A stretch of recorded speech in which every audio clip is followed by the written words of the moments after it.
స్వామి రాత్రి లేదు పగలు లేదు, ఇంత జనమా, ఇంతమంది తడి బట్టలతో నీకు అంగ ప్రదక్షిణాలా, ఇంతమంది తలనీలాలు ఇచ్చేసి నీ దగ్గరికి వచ్చి దర్శనమా, ఇంతమంది ముడుపులు తీసుకొచ్చి హుండీల్లో వేసేస్తున్నారా, ఎప్పుడు వింటున్నావయా ఈ కష్టాలన్నీ?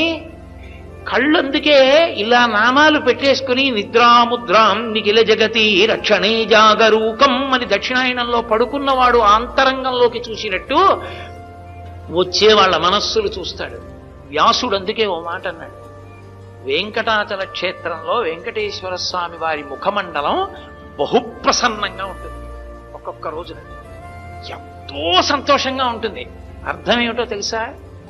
కొండ మీదకి ఎవరో ధార్మికులు వచ్చారని గుర్తు. ధర్మమునందు విశేషమైన అనురక్తి ఉన్న వాళ్ళు కొండ మీదకి వచ్చారనుకోండి, ఆ రోజు మురిసిపోతాట, ఒరే ఒక్కడు వచ్చాడు రా,